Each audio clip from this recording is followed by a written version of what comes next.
أعوذ بالله من الشيطان الرجيم. بسم الله الرحمن الرحيم. يريدون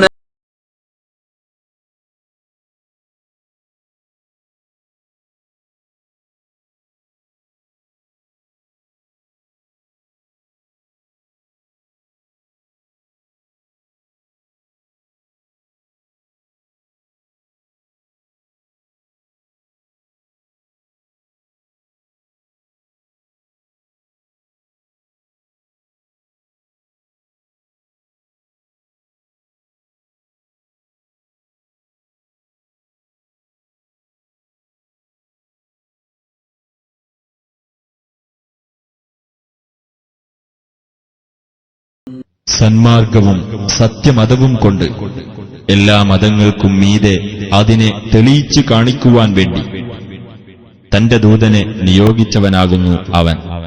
ബഹുദൈവാരാധകർക്ക് അത് അനിഷ്ടകരമായാലും ശരി.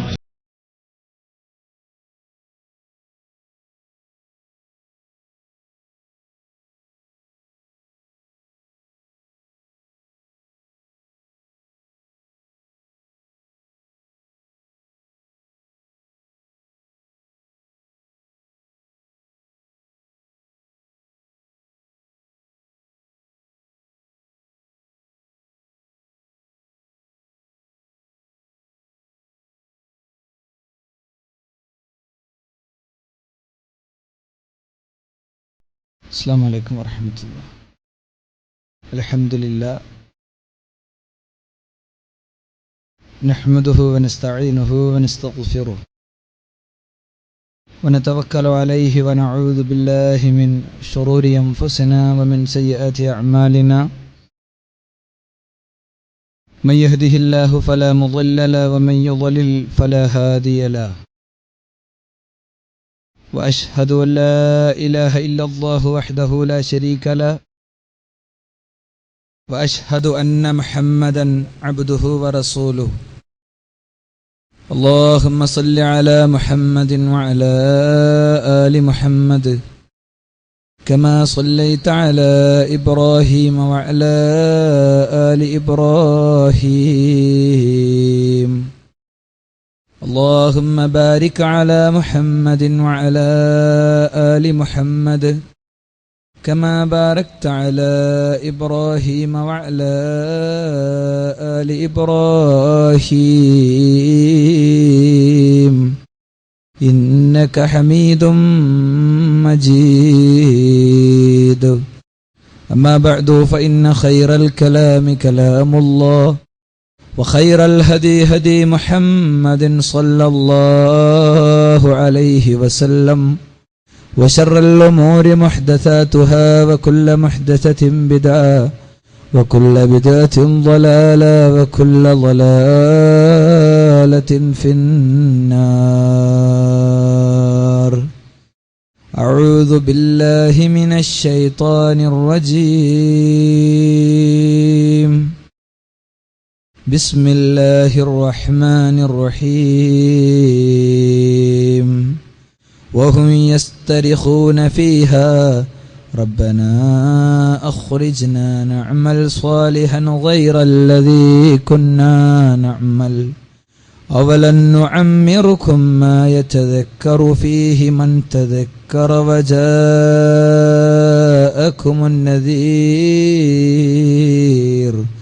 فذوقوا فما للظالمين من أنصار فذوقوا فما للظالمين من نصير. വേദിയിലുള്ള മുജാഹിദ് സ്റ്റുഡൻസ് മൂവ്മെൻറ്റിൻ്റെ സംസ്ഥാന പ്രവർത്തക സമിതി അംഗം എൻ്റെ സുഹൃത്ത് ഫിറോസ് സലാഹി, ആദരണീയരായ സഹോദരങ്ങളെ, രക്ഷിതാക്കളെ, സത്യാന്വേഷികളെ, സഹപ്രവർത്തകരെ, അള്ളാഹുവിൻ്റെ അപാരമായ അനുഗ്രഹത്താൽ വളരെ സന്തോഷകരമായ ഇസ്ലാമിക പ്രമാണങ്ങളെ തത്വദീക്ഷയോടുകൂടെ കേൾക്കാനും പഠിക്കാനുമുള്ള ഒരു സാഹചര്യം, അവസരം നമുക്ക് ലഭിച്ചിരിക്കുകയാണ്. അൽഹംദുലില്ലാ. ഇവിടെ സൂചിപ്പിക്കപ്പെട്ടതുപോലെ സ്വാഭാവികമായ ചില കാരണങ്ങൾ ഇന്നത്തെ എൻ്റെ സംഭാഷണത്തിൻ്റെ പിന്നിലുണ്ട്. പക്ഷെ ഒരു കാര്യം എനിക്ക് കൃത്യമായി ഉറപ്പിച്ചു പറയാൻ കഴിയും. ഇവിടെ നടന്ന പ്രഭാഷണം നടത്തിയ വ്യക്തി കേരളത്തിലെ ബഹുമാന്യരായ കാന്തപുരം വിഭാഗത്തിൻ്റെ വേദികളിലെ ഒന്നാം സ്ഥാനത്ത് നിൽക്കുന്ന ആളാണ്. അദ്ദേഹം സംസാരിച്ചതുപോലെ അതേ നാണയത്തിൽ, അതേ വാചകത്തിലൊരു തിരിച്ചടി പ്രതീക്ഷിച്ച് ആരെങ്കിലും എൻ്റെ ശബ്ദപരിധിയിൽ കാത്തു നിൽക്കുന്നുണ്ടെങ്കിൽ അവർക്ക് തിരിച്ചു പോകാനുള്ള ഏറ്റവും ആദ്യത്തെ സമയമാണിത്. അതേ നാണയത്തിലും അതേ വാചകത്തിലും തിരിച്ചടിക്കാനും പറയാനും കഴിയാത്തത് കൊണ്ടല്ല, മറിച്ച് ഞാൻ പ്രതിനിധാനം ചെയ്യുന്ന സംവിധാനവും ഞാൻ പ്രതിനിധാനം ചെയ്യുന്ന ആശയ മാർഗവുമെല്ലാം വ്യക്തിപരമായ അധിക്ഷേപങ്ങൾക്കും വ്യക്തികളുടെ പ്രകൃതങ്ങളെയും മാന്യതയെയും ചോദ്യം ചെയ്യുന്ന രീതികളെയും വളരെ ശക്തമായി നിരാകരിക്കുകയും ആ നിലക്ക് പഠിപ്പിക്കുകയും ചെയ്ത മതമാണ്. മഹാനായ റസൂൽ കരീം സല്ലല്ലാഹു അലൈഹി വസല്ലമ തങ്ങൾ ഒരു യുദ്ധഭൂമിയിൽ ഇസ്ലാമികമായ യുദ്ധങ്ങളും പോരാട്ടങ്ങളുമൊക്കെ ഉണ്ടായ പശ്ചാത്തലങ്ങൾ നമുക്കറിയാം.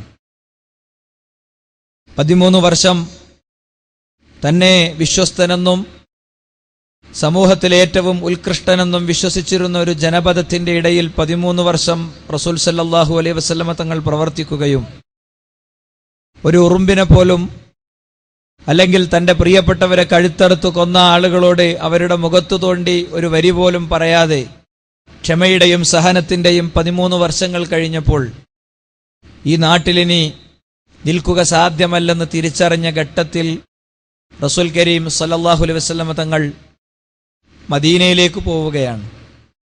അഭയാർത്ഥി ക്യാമ്പിൽ അതിക്രമിച്ച് കയറി ആക്രമിക്കുന്ന ഒരു സംസ്കാരത്തിന് മക്കയിലെ അവിശ്വാസി സമൂഹം സന്നദ്ധമായപ്പോൾ മാത്രമാണ് പ്രതിരോധത്തിന്റെ തലത്തിൽ നിന്നുകൊണ്ട് ഇസ്ലാം യുദ്ധത്തെ പ്രൊമോട്ട് ചെയ്തിട്ടുള്ളത്, യുദ്ധം പ്രഖ്യാപിച്ചിട്ടുള്ളത്. അങ്ങനത്തെ ഒരു യുദ്ധവേദിയിൽ വെട്ടേറ്റ് കിടക്കുന്നവർക്കിടയിൽ ഒരു ഉമ്മ വന്ന് സ്വന്തം മകനെ തിരയുകയാണ്. ജീവിച്ചിരിക്കുന്നവരിൽ അവനില്ല എന്ന് ബോധ്യപ്പെട്ടപ്പോൾ മരണമടഞ്ഞവരിൽ സ്വന്തം മകനെ തിരയുന്ന ഈ ഉമ്മ കാണുന്നത് തല ഒരു ഭാഗത്തും ഉടല് വേറൊരു ഭാഗത്തുമായി രണ്ടായി കിടക്കുന്ന സ്വന്തം പൊന്നോമനെയാണ്. പക്ഷേ അള്ളാഹുവിന്റെ സ്വർഗത്തെ സംബന്ധിച്ചും മരണത്തിന്റെ ശേഷമുള്ള ജീവിതത്തെ സംബന്ധിച്ചും അവർക്ക് ബോധ്യമുണ്ട്.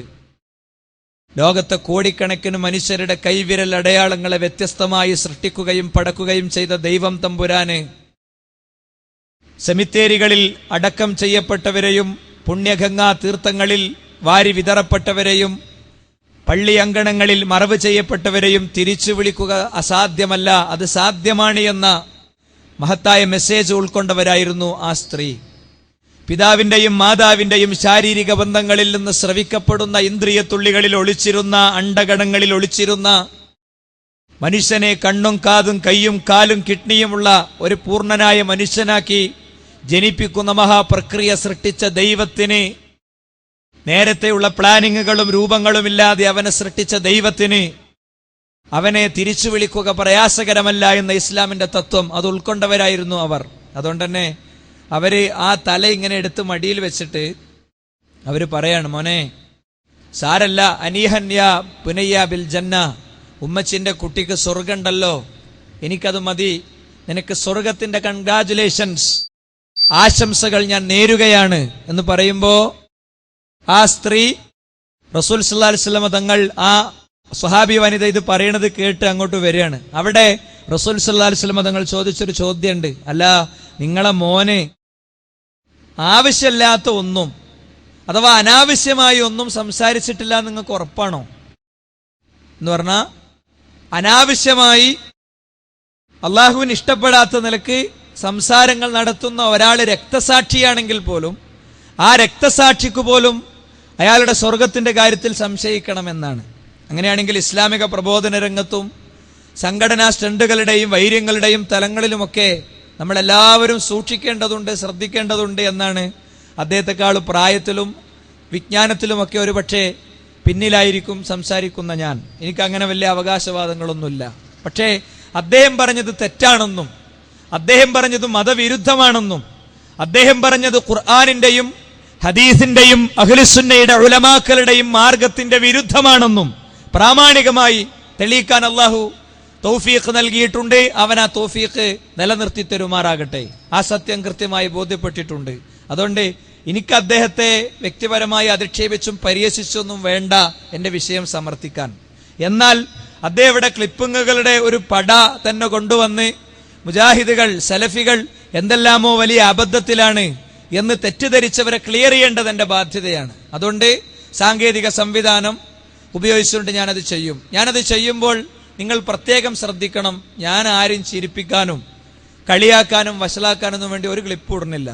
ഒരു 3-4 ക്ലിപ്പ് ഇടുമ്പോൾ നിങ്ങൾക്ക് ചിരി വരും. അതിന് ഞാൻ ഉത്തരവാദിയല്ല. അതാ ചെയ്യണവരാണ് എന്റെ ഉത്തരവാദി. അഫ്വൻ, എനിക്കാരും വ്യക്തിപരമായി ആക്ഷേപിക്കലോ അധിക്ഷേപിക്കലോ എന്റെ ലക്ഷ്യമല്ല. ഞാൻ ഒരു 500 കിലോമീറ്റർ എങ്കിലും ഒരു 300-ന്റെയും 500-ന്റെ ഇടയിലുള്ള കിലോമീറ്റർ യാത്ര ചെയ്താണ് യഥാർത്ഥത്തിൽ ഇവിടെ വരുന്നത്. കൊല്ലത്തൊരു പ്രോഗ്രാം അറ്റൻഡ് ചെയ്തതിന്റെ ശേഷമാണ് ഞാൻ ഇവിടെ വരുന്നത്. എനിക്ക് നാളെ ഇത് പരലോകത്ത് ഉപകാരപ്പെടുന്ന ഒരു അമലാകണം എന്ന നിയത്ത് മാത്രമേ സുഹൃത്തുക്കളെ ഈ വിഷയത്തിലുള്ളൂ. യഥാർത്ഥത്തിൽ നമുക്ക് ഓരോരുത്തർക്കും നമ്മെ വിമർശിക്കാൻ സമയം കിട്ടാത്ത ഒരു ദുരന്തമാണ് എപ്പോഴും ഉള്ളത്. പ്രിയപ്പെട്ടവരെ, നമുക്ക് നമ്മളെ വിമർശിക്കാൻ സമയമില്ല. നമ്മൾ ബാക്കി എല്ലാവരെയും വിമർശിക്കുന്നു, ബാക്കി എല്ലാവരുടെയും നേരെ വിരൽ ചൂണ്ടുന്നു. അവന്റെ സ്വകാര്യ ജീവിതത്തിലേക്കും അവന്റെ കുടുംബ ജീവിതത്തിലേക്കും അവന്റെ രാഷ്ട്രീയ ജീവിതത്തിലേക്കും അവന്റെ സാംസ്കാരിക ജീവിതത്തിലേക്കും എന്നുവേണ്ട ജീവിതത്തിന്റെ സമഗ്രമായ എല്ലാ മേഖലകളിലേക്കും നമ്മൾ വിരൽ ചൂണ്ടുന്നു. നമ്മൾ നമ്മെ മാത്രം മറക്കുന്നു. നമ്മൾ നമ്മളെ മാത്രം മറക്കുന്നു. അല്ലെ, ഹാസിബു ഖബ്ല അൻ തുഹാസബു. നിങ്ങൾ വിചാരണയുടെ കൂട്ടിൽ നിൽക്കും മുമ്പ് നിങ്ങൾക്ക് സ്വയം വിചാരണയ്ക്ക് ഇടം കിട്ടണമെന്ന് റസൂൽ സല്ലല്ലാഹു അലൈഹി വസല്ലമ തങ്ങൾ പഠിപ്പിച്ചത് പലപ്പോഴും മറന്നുപോകുന്ന മഹാ ദുരന്തത്തിന്റെ മുന്നിലാണ് നമ്മൾ ഉള്ളത്. എന്നിട്ട് ഓടുന്നത് ഈ ജീവിതം വെട്ടിപ്പിടിക്കാനുള്ള തിരക്കിലാണ്. മദീനയിലെ മാർക്കറ്റിലേക്ക് റസൂൽ കരീം സല്ലല്ലാഹു അലൈഹി വസല്ലമ തങ്ങൾ പ്രവേശിക്കുകയാണ്. മദീനയിലെ മാർക്കറ്റിൽ പ്രവേശിച്ച റസൂൽ കരീം സല്ലല്ലാഹു അലൈഹി വസല്ലമ തങ്ങൾ ആ മാർക്കറ്റിൽ പ്രവേശിക്കുന്നത് ആരും അറിയണില്ല. ഇവിടുത്തെ ഏതെങ്കിലും ഒരു സൂപ്പർ മാർക്കറ്റിന്റെ ഭാവങ്ങളും പ്രൗഢികളുമില്ലാത്ത ഈത്തപ്പഴവും കാരക്കയും ഗോതമ്പും ഇങ്ങനെ കേവലം ചില വസ്തുക്കൾ മാത്രം വിൽക്കാനും വാങ്ങാനും കിട്ടുന്ന മാർക്കറ്റിലേക്ക് റസൂൽ സല്ലല്ലാഹു അലൈഹി വസല്ലം തങ്ങൾ പ്രവേശിക്കുമ്പോൾ ആ മാർക്കറ്റിൽ ലോകാനുഗ്രഹിയായ റസൂൽ ലോകത്തിനെമ്പാടും പടിഞ്ഞാറിലെ സൂര്യോദയ നാൾ വരെ ഇസ്ലാമിനും മുസ്ലിങ്ങൾക്കുമുള്ള ആചാര്യൻ മുഹമ്മദുൻ റസൂലുള്ളാഹി സ്വല്ലല്ലാഹു അലൈഹി വസല്ലം തങ്ങൾ അദ്ദേഹം പ്രവേശിക്കുമ്പോൾ അവിടെ ആരും അറിയണില്ല. പ്രവിശാലമായ രാഷ്ട്രത്തിന്റെ ആധിപത്യം വാഴുന്ന ചക്രവർത്തിയാണ്, ഭരണാധികാരിയാണ് അദ്ദേഹം. മുന്നിൽ പൈലറ്റ് വാഹനത്തിന്റെ അകമ്പടിയോടുകൂടെ, ഇസഡ് കാറ്റഗറി സെക്യൂരിറ്റിയോടുകൂടെ, ബുള്ളറ്റ് പ്രൂഫ് കാറിന്റെ അകമ്പടിയോടുകൂടെ മാത്രം പ്രവേശിക്കേണ്ട ലോകാനുഗ്രഹിയായ തിരുദൂതർ ആ നാട്ടിലെ സാധാരണക്കാരിൽ സാധാരണക്കാരനായി തോക്ക് കയ്യിൽ വെച്ച ഗവൺമെന്റ് സപ്പോർട്ടുകളില്ലാതെ അള്ളാഹുവിന്റെ ആകാശങ്ങളിൽ നിന്നുള്ള സപ്പോർട്ടിന്റെ ശക്തമായ ആ ഒരു ആത്മവിശ്വാസത്തിൽ അങ്ങോട്ട് പ്രവേശിക്കുമ്പോൾ ആരും അറിയണില്ല. പക്ഷേ വഴിയിൽ കിടക്കുന്ന ചത്താടിൻകുട്ടിനെ എടുത്തിട്ട് റസൂൽ സല്ലല്ലാഹു അലൈഹി വസല്ലം തങ്ങൾ അതിന്റെ ചെവിക്ക് പിടിച്ച് പൊക്കുകയാണ്. അതോടുകൂടെ എല്ലാവരും ശ്രദ്ധിച്ചു, നബി അതാ അവിടെ. പെട്ടെന്ന് എല്ലാ കച്ചവടം സ്റ്റോപ്പായി. എന്നിട്ട് റസൂൽ സല്ലല്ലാഹു അലൈഹി വസല്ലം തങ്ങളുടെ മുന്നിൽ നിന്നു പിൻ ഡ്രോപ്പ് സൈലൻസ്, പൂർണ്ണമായ നിശബ്ദത അല്ലേ. ഒരു ചെറിയ ഗ്യാപ്പ് പോലുമില്ല. അപ്പൊ ഇതിന്റെ ഏറ്റവും മുമ്പിൽ ഒരു 10 ചെയർ ഗ്യാപ്പ് ഞാൻ കാണുന്നുണ്ട്. ഒരു ഇസ്ലാമിക സദസ്സിന്റെ ബർക്കത്തിന്റെ പൂർണ്ണതയ്ക്ക് അത് ഫില്ല് ചെയ്യേണ്ടത് ആവശ്യം. എല്ലാവരും ഒന്ന് മുന്നോട്ട് കയറി ഇരിക്കണം. മലക്കുകളുടെ പ്രാർത്ഥന കിട്ടണം നമുക്ക്, അതിനു വേണ്ടിയാണ്. മലക്കുകളുടെ പ്രാർത്ഥന കിട്ടാത്തൊരു സംസാര വേദിയിൽ നിന്ന് നിങ്ങൾ പ്രതീക്ഷിക്കണ്ട. അള്ളാഹു അനുഗ്രഹിക്കുമാറാവട്ടെ. മനുഷ്യനല്ലേ, അതും വികാരങ്ങളെ വ്രണപ്പെടുത്തിയ ഒരു പ്രസംഗം അവിടെ നടന്നതുമാണ്. വല്ല വാക്കും എൻ്റെ അടുത്ത് അമിതമായി വന്നാൽ എൻ്റെ സഹപ്രവർത്തകരെന്നെ ഓർമ്മിപ്പിക്കുമെന്ന് തന്നെയാണ് തോന്നുന്നത്. അവിടെ നിൽക്കുന്ന ആളുകൾക്കൊക്കെ ഇരിക്കാനുള്ള സൗകര്യമുണ്ട്. 12:30 വരെ ഈ പ്രസംഗം ഉണ്ടാവില്ല. 10:03 അപ്പുറത്തേക്ക് ഈ പ്രസംഗം പോകില്ല ഇൻഷാ അല്ലാഹ്. അതിന്റെ ഉള്ളിൽ നമുക്ക് വിഷയങ്ങൾ പൂർത്തീകരിക്കാൻ കഴിയണം. അത് ഇവിടുത്തെ നിയമപാലകരെയും ഇവിടുത്തെ നിയമത്തെയും മാനിച്ചുകൊണ്ട് മാത്രമേ സലഫി പ്രസ്ഥാനം യഥാർത്ഥത്തിൽ പോയിട്ടുള്ളൂ. അതുകൊണ്ട് ഞങ്ങളെ പേരിലൊരു FIR ഇടേണ്ട കാര്യം യഥാർത്ഥത്തിൽ പോലീസ് ഉദ്യോഗസ്ഥർക്ക് ഇത്രയും കാലം ഉണ്ടായിട്ടില്ല. വിശേഷിച്ച് ഞാൻ പറയാണ്, ക്യാമ്പസുകളിൽ കഴിഞ്ഞ 40 കൊല്ലം പ്രവർത്തിച്ച ഞങ്ങളുടെ വിദ്യാർത്ഥി സംഘടന, ഞങ്ങൾക്കുണ്ട് മസ്ല്, ഞങ്ങൾക്കുമുണ്ട് ഉശിര്, ഞങ്ങൾക്കും അറിയാം മുദ്രാവാക്യങ്ങൾ വിളിക്കാൻ. പക്ഷേ കൊടിവെക്കാതെ മുദ്രാവാക്യം വിളിക്കാതെ കഴിഞ്ഞ 40 കൊല്ലം പ്രവർത്തിച്ചിട്ട് ഒരു പോലീസ് സ്റ്റേഷനിലെങ്കിലും നിങ്ങൾ ഇവിടുത്തെ എന്താ പറയാ റൈറ്റ് ടു ഇൻഫോം, അറിയാനും അറിയിക്കാനുമുള്ള അവകാശത്തിന്റെ ഭാഗമായി 10 രൂപേന്റെ കോട്ടിഫൈ സ്റ്റാമ്പ് ഒട്ടിച്ച് കൊടുത്താൽ ആർക്കും കിട്ടും. കേരളത്തിലെ എല്ലാ ക്യാമ്പസിലും ലൈവാണ് അല്ലേ. ഇവിടെ ഈ കോട്ടയത്ത് മാമൻ മാപ്പിള ഹാളിൽ പ്രൊഫഷണൽ വിദ്യാർത്ഥികളെ 3 ദിവസം ഞങ്ങൾ സംഘടിപ്പിച്ചിട്ടുണ്ട്. ഇതാ പത്തനംതിട്ടയിൽ ഫെബ്രുവരി മാസം 7, 8, 9 തീയതികളിൽ ഞങ്ങളുടെ പ്രൊഫഷണൽ വിദ്യാർത്ഥികൾക്ക് വേണ്ടിയുള്ള പ്രോഗ്രാം നടക്കുന്നു. കാസർഗോഡ് മുതൽ തിരുവനന്തപുരം വരെ ഉള്ള മുഴുവൻ ക്യാമ്പസുകളിലെയും കുട്ടികളെ, ഒരു 3,000-4,000 കുട്ടികൾ പങ്കെടുക്കുന്ന പ്രോഗ്രാം ഒക്കെ നടക്കുന്നു. അള്ളാഹുവിന്റെ തൗഫീഖ് കൊണ്ട് അത് പാലിച്ചുകൊണ്ട് തന്നെയാണ് മുന്നോട്ട് പോയിട്ടുള്ളത്. ഇനിയും അത് പാലിക്കാനുള്ള തൗഫീഖ് നാഥൻ പ്രദാനം ചെയ്യട്ടെ. ഏതാണെങ്കിലും റസൂൽ സല്ലല്ലാഹു അലൈഹി വസല്ലം തങ്ങൾ വന്നതോടുകൂടെ ഇതെടുത്തതോടുകൂടെ അവിടെ പൂർണ്ണമായ നിശബ്ദത. ഇപ്പൊ നമ്മളെ സദസ്സൊക്കെ ഫില്ല് ചെയ്തതുപോലെ പൂർണ്ണമായും ശാന്തമായി അവരൊക്കെ നിന്നു. എന്നിട്ട് റസൂൽ ഒരു ചോദ്യം ചോദിച്ചു. എന്താ ചോദ്യം എന്നറിയോ? പിന്നെ ഈ ആടിനെ ആർക്കാണ് 2 ദിർഹമിന് വേണ്ടത്? 2 ദിർഹം എന്ന് പറഞ്ഞാൽ അവർക്ക് വലുതാണ്. നമ്മളെപ്പോലെ വലിയ സ്വപ്നമൊന്നുമില്ല. എനിക്ക് ഗാലക്സിന്റെ ഏറ്റവും പുതിയ ഫോൺ വേണം, എന്റെ കാർ പോർച്ചിൽ ഏറ്റവും പുതിയ വാഹനം വേണം, എന്റെ വീട് കൊട്ടാര സമാനമാകണം, എന്റെ വീടിന്റെ മുറ്റം നന്നായി അലങ്കരിക്കണം, അല്ലെ? അങ്ങനത്തെ ആഗ്രഹമൊന്നും അവർക്കില്ല. കഷ്ടപ്പെട്ട് ജീവിക്കണം. അരപ്പട്ടിണി കിടന്നാണെങ്കിലും തൊട്ടിലിറങ്ങുന്ന കുഞ്ഞിനെങ്കിലും അന്നം കൊടുക്കണം, രോഗിയായ വയോവൃദ്ധയായ മാതാവിനെങ്കിലും അന്നം കൊടുക്കണം. അതിനാണ് അവര് കാരക്കൊട്ടയും കൊണ്ട് രാവിലെ തന്നെ പോരുന്നത് കച്ചവടത്തിന്. അപ്പൊ അവരിൽ ഒരാൾ ചോദിച്ചു, റസൂലേ, ഞങ്ങളെ കയ്യിലൊന്നും ഇല്ലല്ലോ നബിയെ, ഞങ്ങൾക്ക് എന്തിനാണ് ഈ 2 ദിർഹം കൊടുത്തൊരു ചത്ത ആടിനെ? റസൂലുള്ളാഹി ചിരിച്ചു. സല്ലല്ലാഹു അലൈഹി വസല്ലം നിങ്ങൾ പറഞ്ഞു, അങ്ങനെയാണെങ്കിലേ ഒരു കാര്യം ചെയ്യേ, ഇത് വെറുതെ നിങ്ങൾ എടുത്തോ, ഇത് നിങ്ങൾ വെറുതെ എടുത്തോ.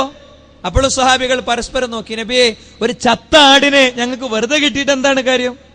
ഒരു കാര്യമല്ലല്ലോ. അവിടെ റസൂൽ സല്ലല്ലാഹു അലൈഹി വസല്ലം തങ്ങളുടെ മുഖത്തൊരു പാൽപുഞ്ചിരി വിടർന്നു.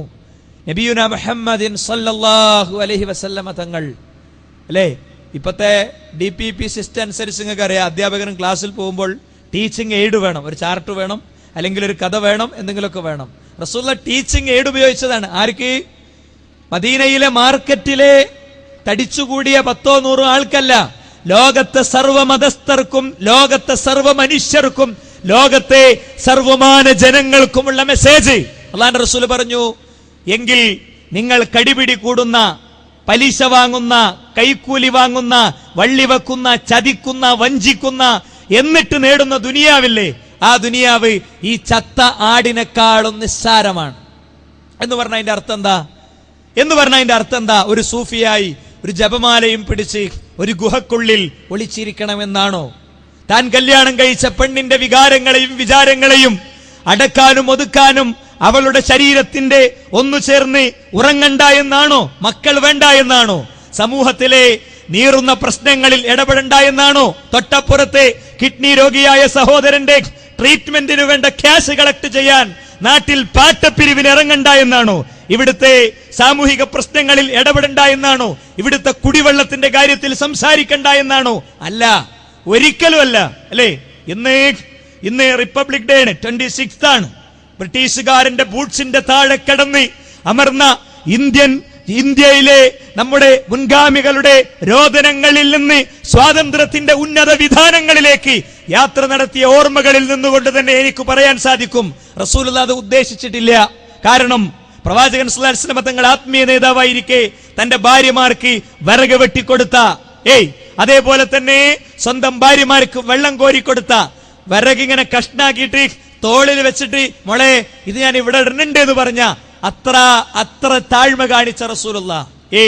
മെയിലില്ല, ഇന്റർനെറ്റ് ഇല്ല, ട്വിറ്റർ ഇല്ല, ഫേസ്ബുക്ക് ഇല്ല, ഗൂഗിൾ പ്ലസ് ഇല്ല, ഒന്നുമില്ല, ബൈക്കില്ല, നമ്മൾ ഓട്ടുന്ന ഒരു സൈക്കിള് പോലുമില്ല, കാലുകൊണ്ട് ചവിട്ടുന്ന സൈക്കിള് പോലുമില്ല, നമ്മൾ യാത്ര ചെയ്യണ കേരളത്തിൽ ഏറ്റവും മോശം റോഡ്, അതേപോലത്തെ ഒരു റോഡ് പോലും ഇല്ല. പക്ഷേ റസൂൽ സല്ലല്ലാഹു അലൈഹി വസല്ലം തങ്ങൾ അദ്ദേഹം അപ്പുറത്ത് രോഗിയായി കിടക്കുന്നവന്റെ അടുത്തെത്തി. സ്റ്റീറോയിഡുകളും പെയിൻ കില്ലറുകളും ഇല്ലാത്ത, സ്റ്റീറോയിഡുകളും പെയിൻ കില്ലറുകളും വേദനാ സംഹാരികളും കണ്ടെത്തിയിട്ടില്ലാത്ത മദീനയിൽ റസൂൽ സല്ലല്ലാഹു അലൈഹി വസല്ലം തങ്ങൾ അവരുടെ അടുത്തെത്തി. ആശ്വാസവാചകങ്ങൾ പറഞ്ഞു, ഹൃദയം കുളിർത്തു, രോഗികൾ ചാടി എണീറ്റു, മന്ത്രങ്ങൾ ചൊല്ലി, പ്രാർത്ഥനകൾ ചൊല്ലി, തടവി കൊടുത്തു.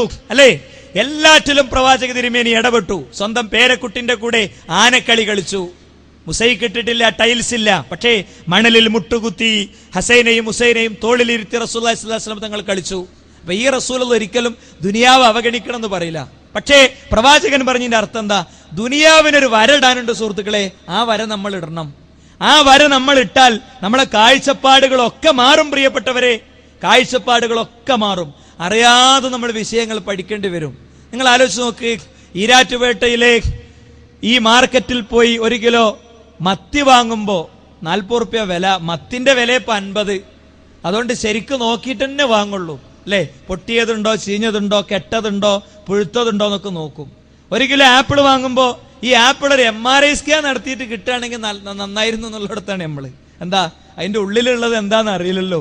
അല്ലേ, ഇതൊക്കെ പരിശോധിച്ചിട്ടാ വാങ്ങുക. ഒരു വീട് വെക്കുകയാണ്, എത്ര ആളോട് ഡിസ്കസ് ചെയ്യും? ഒരു ലോഡ് പൂയി അല്ലെങ്കിൽ മണലിറക്കുകയാണ്, എത്ര ആളോട് ഡിസ്കസ് ചെയ്യും? അല്ലെങ്കിൽ ഒരു ഫാന് വാങ്ങാണ്, എത്ര ആളോട് ഡിസ്കസ് ചെയ്യും? ഏതാ നല്ല കമ്പനി എന്ന് ഉറപ്പിക്കും. ഒരു ഫോണ് വാങ്ങാണ്, ഇപ്പൊ ഫോണും ഫാനും ഒക്കെ വാങ്ങുമ്പോൾ ആലോചിക്കണം, നമ്മളെ തലച്ചോറിനെ ഉപയോഗിക്കണം, പഠിക്കണം. എന്നാലോ ദീന് വാങ്ങുമ്പോഴോ കുനൂത്ത് വേണോ, കൂട്ടപ്രാർത്ഥന വേണോ, മുഹീദ്ദീൻ ശേഖെ രക്ഷിക്കണേ, ബദരീങ്ങളെ കാക്കണേ എന്നിങ്ങനെ പ്രാർത്ഥിക്കാൻ പറ്റുമോ ഇല്ലയോ? ഇങ്ങനത്തെ വിഷയങ്ങളൊക്കെ അതൊക്കെ ഉസ്താദിനെ ഏൽപ്പിച്ചു കൊടുക്കണം നമ്മൾ. ആണല്ലോ, അതൊക്കെ ഉസ്താദിനെ ഏൽപ്പിച്ചു കൊടുക്കണം. അതിന്റെ ദുരന്തം എന്താണെന്നറിയോ? അള്ളാഹുവിന്റെ ഖുർആൻ പറയാ, യൗമ തുഖല്ലബു വുജൂഹുഹും ഫിന്നാരി യഖൂലൂന യാ ലൈതനാ അതഅന അല്ലാഹ വ അതഅന റസൂല. നരകത്തിലേക്ക് മുഖം കുത്തി വീഴുന്ന അന്ന് യഖൂലൂന, അവര് പറയും, യാ ലൈതനാ അതഅന അല്ലാഹ, ഞങ്ങൾ അല്ലാഹനെ അനുസരിച്ചിരുന്നെങ്കിൽ, വ അതഅന റസൂല, റസൂലിനെ അനുസരിച്ചിരുന്നെങ്കിൽ. ഒരു വാക്കും കൂടി, വഖാലു, അവര് പറയുന്നു, റബ്ബനാ ഇന്നാ അതഅനാ സാദതനാ വ കുബറാഅനാ ഫഅളല്ലൂന സബീല.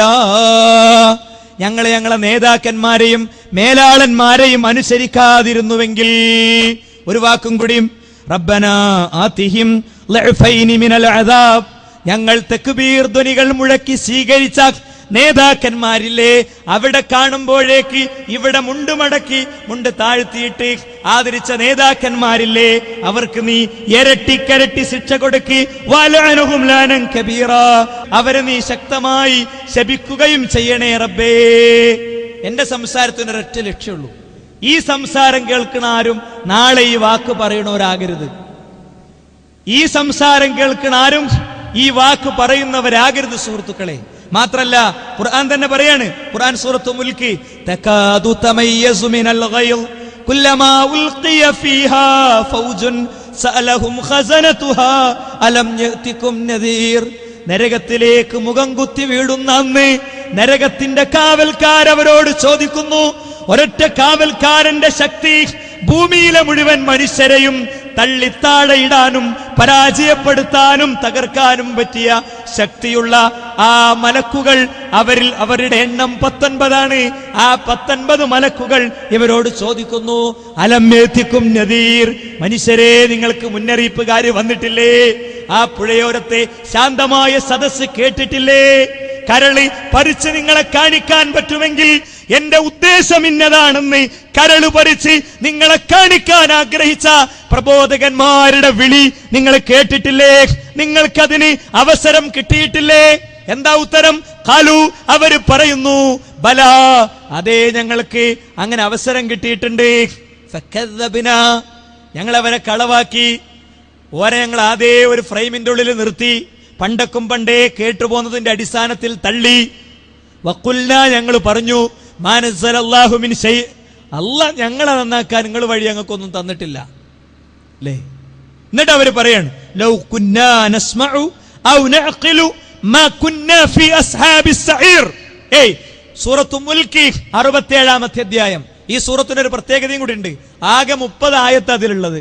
എല്ലാ രാത്രിയും ഈ ആയത്തുകൾ ഓതി ഉറങ്ങുന്ന ആള് ഖബറിലെ ശിക്ഷയിൽ നിന്ന് രക്ഷപ്പെടുമെന്നാണ് റസൂൽ സ്വല്ലല്ലാഹു അലൈഹി വസല്ലം തങ്ങൾ പറഞ്ഞത്. നമ്മളെല്ലാവരും ഇന്നത്തോടുകൂടെ നടപ്പിലാക്കുക. ചെന്നാ ഭാര്യനോട് പറയാ, മോളോട് പറയാ, ഉറപ്പുവരുത്തുക എല്ലാവരും. എന്ത്? സൂറത്തു മുൽക്ക് നമുക്ക് ഓതണം. സൂറത്തു മുൽക്ക് ഓതുന്ന ഒരാൾക്ക് എന്ത് ചെയ്യും? അല്ലാഹു സുബ്ഹാനഹു വ തആല ആ 30 ആയത്തുകൾ, ആകെ വേണ്ടതൊരു 10-15 മിനിറ്റ് അല്ലേ, അത് ഓതുന്ന ആൾക്ക് അള്ളാഹു ഖബർ ശിക്ഷയിൽ നിന്ന് രക്ഷ നൽകുമെന്നാണ്. അയാൾക്ക് തൗഹീദ് ഉണ്ടെങ്കിൽ, വിശ്വാസത്തിൽ തകരാറില്ലെങ്കിൽ, അള്ളാഹുവിന്റെ തൃപ്തിക്കനുസരിച്ചാണ് ജീവിക്കണതെങ്കിൽ അള്ളാഹു അനുഗ്രഹിക്കട്ടെ. അപ്പൊ ഈ അധ്യായത്തിൽ പറഞ്ഞ വാചകമാണ് സുഹൃത്തുക്കളെ ഇത്. അതുകൊണ്ട് എനിക്ക് നിങ്ങളോട് പറയാനുള്ളത് എന്താ അറിയോ? എനിക്ക് നിങ്ങളോട് പറയാനുള്ളത്, നമ്മൾ മതവിഷയങ്ങളൊക്കെ നമ്മളൊന്ന് സ്വയം പഠിക്കണം. അപ്പൊ നമുക്കുണ്ടാകുന്ന ഒരു ടെൻഷൻ, ഞാനൊക്കെ ഇപ്പോൾ പഠിച്ചിട്ട് ഇതൊക്കെ മനസ്സിലാകുമോ? എത്രങ്ങാനും ലക്ഷക്കണക്കിന് ഹദീസ് ഉണ്ട്, ആയിരക്കണക്കിന് ആയത്തുണ്ട്. ഇതിന്റെ ഇടയിൽ നിന്ന് എങ്ങനെയാണ് കുട്ടിയെ നിങ്ങൾ എന്താണ് ഈ പറയണത്? ഉസ്താദുമാരൊക്കെ പറയണത് കേട്ട് അങ്ങനെയാണ് നടക്കലല്ലാതെ ഞാനൊക്കെ പഠിച്ചാൽ ഇപ്പൊ ഇതൊക്കെ മനസ്സിലാകുമോ? മനസ്സിലാകും സുഹൃത്തുക്കളെ. മുജാഹിദ് പ്രസ്ഥാനം നടത്തുന്ന ചെറിയൊരു സംവിധാനമാണ് ഗ്ലോബൽ ഇസ്ലാമിക് പ്ലാറ്റ്ഫോം എന്ന് പറയുന്ന ഇന്റർനെറ്റിലെ സംവിധാനം. അവിടെ നിങ്ങൾ പോയാൽ ലോകത്ത് നടക്കുന്ന ഏറ്റവും പുതിയ കൺവേർഷനുകൾ, മതപരിവർത്തനങ്ങൾ നിങ്ങൾക്ക് കാണാൻ പറ്റും. നമ്മളെ രാജ്യം നൽകുന്ന ഏറ്റവും മനോഹരമായ സ്വാതന്ത്ര്യം. ഒരുപക്ഷെ സൗദി അറേബ്യയെക്കാളും ചില വിഷയങ്ങളിൽ എനിക്ക് തോന്നുന്നു അഭിമാനകരമായ സ്ഥാനം നമ്മുടെ രാജ്യത്തിനാണ്. എന്തേ? അത്ര ഉന്നതമായ അവസ്ഥ മുസ്ലിങ്ങളെ സംബന്ധിച്ചിടത്തോളം കിട്ടുന്ന നമ്മുടെ രാജ്യം. ഈ രാജ്യത്ത് ഒരാൾ ആർക്കും എന്ത് വിശ്വാസവും സ്വീകരിക്കാം അല്ലേ? ആർക്കും എന്ത് വിശ്വാസവും സ്വീകരിക്കാം. ഒരു സഹോദരി, അവരൊരു ക്രിസ്ത്യൻ കമ്മ്യൂണിറ്റിയിൽ ജീവിച്ച ആളാണ്. അവരുടെ ജോലിക്കിടെ അവരുടെ കൂട്ടുകാരിയുമായുള്ള സംഭാഷണത്തിൽ നിന്ന് ഖുർആനിനെ പറ്റി അറിഞ്ഞ് അവർ ഖുർആൻ സ്വയം ഡൗൺലോഡ് ചെയ്ത് അവർ ഖുർആൻ പഠിച്ച് അവർ ഇസ്ലാം സ്വീകരിക്കുകയാണ്. ഇസ്ലാം സ്വീകരിച്ച് അവരെഴുതിയ പുസ്തകമാണ് എൻ്റെ പ്രിയപ്പെട്ട മമ്മിക്ക് എന്ന പുസ്തകം. മമ്മി, ഞാൻ യേശുക്രിസ്തുവിന്റെ കുരിശിന്റെ മുന്നിൽ ഒരുപാട് കൈകൂപ്പിയിട്ടുണ്ട്. യേശുക്രിസ്തുവിന്റെ ഛായാചിത്രത്തിന്റെ മുന്നിൽ ഞാൻ നിന്ന് പ്രാർത്ഥിച്ചിട്ടുണ്ട്. അങ്കിൾ ചൊല്ലിത്തന്ന ഇംഗ്ലീഷിലെ കാവ്യങ്ങൾ ഞാൻ മനോഹരമായി പാടിയിട്ടുണ്ട്. ഇപ്പൊ എനിക്ക് മനസ്സിലാകുന്നു, തൊട്ടിലിൽ വെച്ച് സംസാരിച്ച് സ്വന്തം മാതാവിന്റെ ചാരിത്രം സംരക്ഷിച്ച കുഞ്ഞേശുവിനെ ഖുർആൻ പരിചയപ്പെടുത്തുന്നുണ്ട്. അതാണ് യഥാർത്ഥ വഴിയെന്ന് എനിക്ക് തോന്നുന്നുണ്ട്. ഞാൻ ചോദിക്കട്ടെ, അലിഫ് മുതൽ യാ വരെയുള്ള ഒന്നും ആ പെൺകുട്ടി സുഹൃത്തുക്കളെ അറബി അക്ഷരം പോലും അറിയില്ല അല്ലേ? പക്ഷെ അവർക്ക് ഇസ്ലാം കിട്ടിയില്ലേ? കിട്ടും. നമ്മൾ പഠിച്ചാൽ നമുക്ക് കാര്യങ്ങൾ കിട്ടും. പക്ഷേ നമ്മൾ പലപ്പോഴും എങ്ങനെയാണ് ദീനീ കാര്യങ്ങളെ സംബന്ധിച്ചിടത്തോളം നമ്മുടെ ലൈൻ എന്താ? നമ്മൾ പലപ്പോഴും ഖുർആനിൽ നിന്നും സുന്നത്തിൽ നിന്നുമല്ല ഇത്തരം വിഷയങ്ങളെ ഒന്നും സ്വീകരിക്കാറുള്ളത്. അതുകൊണ്ട് തന്നെ ഇവിടെ എന്തുകൊണ്ട് ഇത് സംഭവിക്കുന്നു? ഖുർആൻ പഠനം ഒരു സംസ്കാരമായി നമുക്ക് എന്തുകൊണ്ട് വരുന്നില്ല എന്നുള്ളത് നിങ്ങൾ മനസ്സിലാക്കണമല്ലോ. എന്റെ കാരണം എന്താ അറിയോ? പൗരോഹിത്യങ്ങൾ, മതത്തിന്റെയും ദൈവത്തിന്റെയും ഇടയിൽ നിൽക്കുന്ന ആളുകൾ ഏത് കാലത്തും ചെയ്തു പോന്നിട്ടുള്ളത് എന്താ? ഏത് കാലത്തും ചെയ്തു പോന്നിട്ടുള്ളത് വളരെ ക്ലിയർ ആണ്. അവര് വേദഗ്രന്ഥം മനുഷ്യന്റെ കയ്യിൽ നിന്ന് വാങ്ങിവെച്ചു അല്ലേ? എത്രയോ വേദങ്ങൾ, ഋഗ്വേദം മുതൽ ഒരുപാട് വേദങ്ങൾ ഹൈന്ദവ സിദ്ധാന്തങ്ങളുടെ ഭാഗമായിട്ടുണ്ട്. പക്ഷെ സാധാരണക്കാരനായ ഹൈന്ദവൻ ഇത് എടുക്കുന്നില്ല, പഠിക്കുന്നില്ല, വായിക്കുന്നില്ല. കാരണം ഈയം ഉരുക്കി ഒഴിക്കണം വേദം കേൾക്കുന്നവന്റെ കാതിലെന്ന് ആരോ എഴുതി വെച്ചു. ബൈബിളിലെ വ്യത്യസ്ത പുസ്തകങ്ങളുണ്ട്. ആ പുസ്തകങ്ങളെ അന്വേഷണാത്മകമായി പഠിച്ചതിന്റെ പേരിലാണ് യഥാർത്ഥത്തിൽ ലോകപ്രസിദ്ധരായ പല ശാസ്ത്രകാരന്മാർക്കും അവരുടെ ജീവൻ കൊടുക്കേണ്ടി വന്നത്. ഇത് തന്നെയാണ് മുസ്ലിം സൊസൈറ്റിയിലും കേരളത്തിലും അല്ലാത്ത സ്ഥലത്തൊക്കെ സംഭവിച്ചിട്ടുള്ളത്. ഖുർആന് നിങ്ങൾ ആരും അറിയാതെ നിങ്ങളെ കയ്യിൽ നിന്ന് ഇവിടെ വന്ന ബഹുമാനനായ അലവി സഖാഫി ഉസ്താദും അദ്ദേഹത്തിന്റെ കൂടെയുള്ളവരൊക്കെ എങ്ങനെ വാങ്ങിവെച്ചത് എന്ന് നിങ്ങൾ മനസ്സിലാക്കണം. ഞാൻ അദ്ദേഹത്തിന്റെ പേര് പറഞ്ഞത് അദ്ദേഹത്തിന്റെ ആശയത്തെ എതിർക്കാനാണ്. അദ്ദേഹത്തിന്റെ വ്യക്തിത്വത്തെയോ ബാക്കി കാര്യങ്ങളെയോ ഒരിക്കലും ഞാൻ കൈകാര്യം ചെയ്യൂല. നിങ്ങൾക്ക് മനസ്സിലാകാൻ വേണ്ടി മാത്രം പറഞ്ഞു. എന്താ അറിയോ? തഹ്ദീറുൽ ഇഖ്വാൻ മിൻ തർജുമത്തുൽ ഖുർആൻ എന്ന പേരിൽ ഒരു പുസ്തകമുണ്ട്. ചിലപ്പോൾ സ്ക്രീനിൽ നിങ്ങൾക്ക് ആ പുസ്തകത്തിന്റെ പുറംചട്ടയും ഞാൻ വായിക്കുന്ന ഭാഗമൊക്കെ കാണിച്ചു തരും. ഞാൻ വായിക്കണ മലയാള ഭാഗം കാണിച്ചു തരണം. എന്തിനറിയോ? എനിക്കിവിടെ നിൽക്കുമ്പോൾ നല്ല ബോധ്യമുണ്ട്. എന്ത്? ഞാനും എൻ്റെ സംഘടനയും ഞങ്ങളെന്നൊക്കെ പറഞ്ഞ കുറെ തട്ടിപ്പും വെട്ടിപ്പും ഒക്കെ നടത്തുന്നവരാണെന്ന് ആത്മാർത്ഥമായി വിശ്വസിക്കുന്ന കുറെ ആൾക്കാരുണ്ട്. എനിക്ക് അവരോട് സ്നേഹമുള്ളൂ. ആ സ്നേഹമാണ് ഈ സംവിധാനം എന്നെ ഉപയോഗിക്കാൻ പ്രേരിപ്പിക്കുന്നത് അല്ലെ? ഈ സംവിധാനം ഒന്നുമില്ലെങ്കിൽ എനിക്ക് എന്റെ വിഷയം സമർത്ഥിക്കാൻ കഴിയും. പക്ഷേ ഞാനിത് ഉപയോഗിക്കണം എന്തിനാ? ഒന്നിവിടെ അലവി സഖാഫി വന്ന് അദ്ദേഹം അവിടുന്ന് ഇവിടുന്ന് മുറിച്ച് ഒരുപാട് സാധനങ്ങൾ ഇട്ട് അത് ജനങ്ങളെ പൊട്ടിച്ചിരിപ്പിച്ച് അല്ലെ, മൊത്തം ഒരു ഇസ്ലാമിക പ്രബോധകന് പറ്റാത്ത രീതിയിൽ മുന്നോട്ട് പോയി. അതിനേതായാലും അതേ നാണയത്തിൽ തിരിച്ചടിക്കാൻ എൻ്റെ അടുത്ത് ഇല്ലാഞ്ഞിട്ടല്ല, ഞാനവിടെ പോണില്ല. എനിക്ക് മേലെ അള്ള ഉണ്ട് എന്നുള്ള ബോധമുള്ളതുകൊണ്ടും നിങ്ങൾക്കൊന്നും അതിന്റെ ആവശ്യമില്ല, നിങ്ങൾക്കൊക്കെ നിങ്ങളെ ഖബറിനെ ബാധിക്കണത് വേണ്ടതുള്ളൂ എന്ന് ബോധ്യമുള്ളതുകൊണ്ട് ഞാൻ അങ്ങോട്ട് പോണില്ല. പക്ഷേ ഈ പുസ്തകത്തിൽ എന്താ എഴുതിയതെന്നറിയോ? ഖുർആൻ എങ്ങനെയാണ് കയ്യിൽ നിന്ന് വാങ്ങി വെക്കുന്നത് എന്ന്. ഖുർആനിന്റെ അർത്ഥങ്ങളും പൊതുജനങ്ങളുമായുള്ള ബന്ധവും എന്ന ടൈറ്റിലിൽ എഴുതാണ്. ഖുർആനിൽ നിന്ന് ഒരായത്തിന്റെയും അർത്ഥം പഠിക്കൽ പൊതുജനങ്ങൾക്ക് നിർബന്ധമില്ല, ഓതൽ നിർബന്ധമായത് ഫാത്തിഹ മാത്രമാണ്. അപ്പൊ നിങ്ങൾ ഒറ്റ ആയത്തിന്റെ അർത്ഥം പഠിച്ചിട്ടില്ലെങ്കിൽ നിങ്ങൾക്ക് കുറ്റം കിട്ടൂല. ഒന്ന്. ഇനി ഓതനുണ്ടെങ്കിൽ തന്നെ ഓതേണ്ടത് എന്താ? ഫാത്തിഹ സൂറത്ത്. ഞാൻ അതിന്റെ കേട്ടോ, ഉള്ളി തോല് പൊളിച്ച മാതിരി ആണ് നിങ്ങൾ കണ്ടോളിയും. അടുത്ത വരി, പ്രത്യേക സുന്നത്തുമില്ല, ഓതൽ നിർബന്ധമായത് ഫാത്തിഹ മാത്രമാണ്. അതും അർത്ഥം പഠിക്കൽ നിർബന്ധമല്ല, ഓതി എങ്ങനെ പോയാ മതി.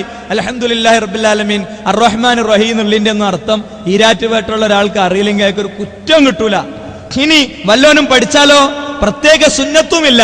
ഇനി വല്ലോനും അൽഹംദുലില്ലാഹി റബ്ബിൽ ആലമീൻ സർവസ്തുതിയും സർവ്വലോക രക്ഷിതാവായ അള്ളാഹുവിനാകുന്നു, സർവസ്തുതിയും സർവ്വലോക രക്ഷിതാവായ അള്ളാഹുവിനാകുന്നു ഇങ്ങനെ ഇരുന്ന് കാണാതെ അർത്ഥം പഠിച്ച വല്ല കൂലിയും കിട്ടോ? അതിന് സുന്നത്തും ഇല്ല. എന്നിട്ട് അർത്ഥം പഠിക്കണിനെ പറ്റി അടുത്ത പേജിൽ അടുത്ത വാചകം വരിക. എന്താ വാചകം? മറ്റൊന്നല്ല, മാത്രമല്ല എന്റെ ഉസ്താദുമാരടക്കം പഴയ ആലിമുകൾ ഖുർആൻ വാക്കുകൾ ഉദാഹരണമായി വരുമ്പോൾ അതിന്റെ വിധി വിവരിച്ചു തരികയല്ലാതെ അർത്ഥം പറയാറില്ല. ഫിഖ്ഹിലും നഹ്വിലൊക്കെ ചില നിയമങ്ങൾ പറയുമ്പോൾ അർത്ഥം ഒരു പറഞ്ഞിരുന്നില്ല, ചോദിച്ചാൽ തന്നെ അർത്ഥം പറയരുത്, പിഴച്ചു പോകുമെന്ന് ഉപദേശിക്കുന്നവരായിരുന്നു. അപ്പൊ ഖുർആൻ പഠിച്ചാൽ പിഴച്ചു പോകുകയാണ് ചെയ്യുക, രക്ഷപ്പെടുകയല്ല ചെയ്യുക എന്ന വിശ്വാസം. ഇത് തഹ്ദീറുൽ ഇഖ്വാൻ മിൻ തർജുമത്തുൽ ഖുർആൻ എന്ന പുസ്തകത്തിലൂടെ ബഹുമാന്യനായ കേരളത്തിലെ സുന്നി ഉലമാക്കളിൽ ഏറ്റവും മുന്നിൽ നിന്ന EK ഹസ്സൻ മുസ്ലിയാർ എഴുതിയതാ. KV കൂറ്റനാട് മുസ്ലിയാർ എന്ന് പറയുന്ന ബഹുമാന്യ വ്യക്തിത്വം ഖുർആൻ പരിഭാഷക്കൊരുങ്ങിയപ്പോൾ അദ്ദേഹത്തെയും പൊതുസമൂഹത്തെയും വിലക്ക് എഴുതിയതാ. അപ്പൊ നിങ്ങൾക്ക് മനസ്സിലായോ? ഖുർആൻ നമ്മളെ കയ്യിൽ നിന്ന് വാങ്ങിവെച്ചു. ഇനി രണ്ടാമത്തെ പ്രമാണം ഏതാ? സൂറത്തു നിസായിലെ 59-ാമത്തെ ആയത്തനുസരിച്ച് രണ്ടാമത്തെ പ്രമാണം ഹദീസാണല്ലോ. രണ്ടാമത്തെ പ്രമാണം ഹദീസാണ്. ആ ഹദീസിനെ എങ്ങനെയാണ് വാങ്ങിവെക്കുന്നത്? ഹദീസിനെ വാങ്ങിവെക്കണത് നിങ്ങൾ ശരിക്ക് കേട്ടോളി. ഹദീസ് വാങ്ങിവെക്കാണ്. ഇമാം സ്വാബി പറയുന്നു, 4 മദ്ഹബുകളിൽ ഇല്ലാത്തതിനെ അനുഗമിക്കൽ ജായിസ് അല്ല. 4 മദ്ഹബിൽ ഇല്ലാത്ത ഒരു കാര്യം നമ്മൾ ചെയ്യാൻ പാടില്ല. അതൊരു പക്ഷേ സ്വഹാബത്തിന്റെ വാക്കിനോടും സ്വഹീഹായ ഹദീസിനോടും ഒത്തുകണ്ടാലും ശരി. സ്വഹാബത്തിന്റെ വാക്കുണ്ട്, റസൂലുള്ളാഹി സ്വല്ലല്ലാഹു അലൈഹി വസല്ലം തങ്ങളുടെ ഹദീസൊക്കെ ഉണ്ട്, പക്ഷെ മദ്ഹബിൽ ഇല്ലെങ്കിൽ അത് സ്വീകരിക്കാൻ പറ്റില്ല. ഇവര് തന്നെ വേറൊരു പുസ്തകത്തിൽ എഴുതി, ഇമാമിങ്ങൾക്ക് എല്ലാവർക്കും എല്ലാ ഹദീസും കിട്ടിയിട്ടില്ല. അപ്പൊ എന്തായി? മദ്ഹബിന്റെ ഇമാമിങ്ങൾക്ക് ഹദീസ് കിട്ടാത്തതുകൊണ്ട് പോലും പറയാത്ത മസലകൾ ഉണ്ടാകും, അതൊന്നും സ്വീകരിക്കേണ്ടതില്ല, അത് ജായിസ് അല്ല, അഥവാ സ്വീകരിച്ചാൽ ഹറാമാണ്. ഇപ്പൊ ഹദീസിന്റെ കിതാബും വാങ്ങി വെച്ചല്ലോ. ഇത് ഞാൻ വെറുതെ പറഞ്ഞല്ല. കേരളത്തിലുടനീളം പ്രസംഗിച്ചു നടക്കുന്ന നമ്മുടെ ഒരു ബഹുമാനനായ ഉസ്താദാണ് ഹാഷിം നഈമി. അദ്ദേഹം ഈ വിഷയത്തെ പറ്റി പറയുന്നുണ്ട്. സുന്നത്തിൽ ഉണ്ടാകുക എന്ന് പറഞ്ഞാൽ എന്താണ്, എങ്ങനെയാണെന്നൊക്കെ അദ്ദേഹം വിശദീകരിക്കുന്നുണ്ട്. നിങ്ങൾ കേട്ടോളൂ.